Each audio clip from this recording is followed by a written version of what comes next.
Bianca here from the Giving Tree Consulting, and I'm here to answer all of your very awkward questions about living tiny. So here is a question that is quite literally my life's blood. Why would anybody want to rent land or lease land to a tiny home owner?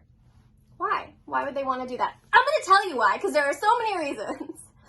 Reason one, renting land to a tiny home owner can help the property owner or the owner person who lives in the main home the opportunity to not only increase their wealth, increase an income opportunity, or age in place. Consider the aging population, which is the largest growing age bracketed population in the world. All of the baby boomers are retiring, all of the boomers are retiring, and they all will need spaces to go.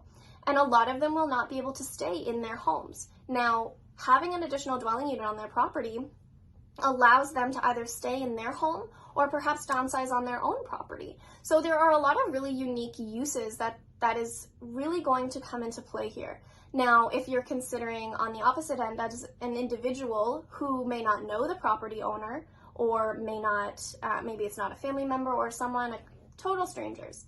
The desire here is that you can gain an income from this. Usually what we're looking at for land leasing rates is anywhere between $750 to $950, capped out around hopefully $1,200 a month for land leasing. So that being said, there are two sides to the coin here. We have landowners who are giving up a piece of their property, who really need to have that additional income. And then we have the tiny home owner who is looking for an affordable housing solution and looking for an alternative kind of lifestyle.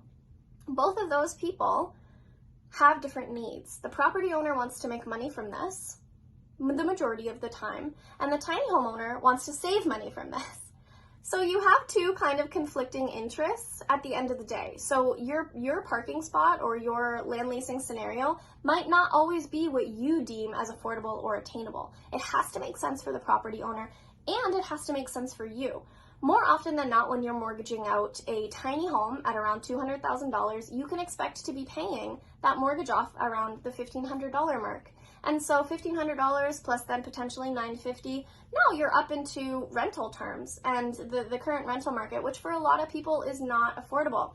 But I'll be the devil here, and I have to tell you that this is not going to be affordable for everyone. It is going to be affordable for a solid amount of people though. So it's closer to the pendulum where we need to be in order to obtain ethical, attainable housing. But this is just one of many solutions that are going to work. A property owner can host a tiny home tenant to enjoy passive income. They can host a tiny home tenant to have that person then help on their property. For example, my husband and I don't pay any lease fee where we are because we steward the land here and we take care of the property. So that sweat equity is paying itself off. We paid for the initial infrastructure and hookups, but we do not pay a lease fee according to our lease arrangement. You can look at farms. You can look at places that need labor. You can look at potentially living on your parents' property and helping them age in place. You could look at a ton of different scenarios in which this makes sense. And the reason why we need this is because we need the world to think differently and we need solutions. And this is a really, really desirable solution. So number one, if you know anybody who has land willing to host a tiny home tenant, get in touch with Tiny Homes in Canada, get in touch with the Giving Tree, myself. Get the word out. We really need property hosts to host these people. If you're interested in living tiny, there are so many affordable ways to do so, and I can help you. Tiny Homes in Canada can help you with their directory. So lots and lots and lots of options, guys. Thank you for listening, and always reach out if you have any questions.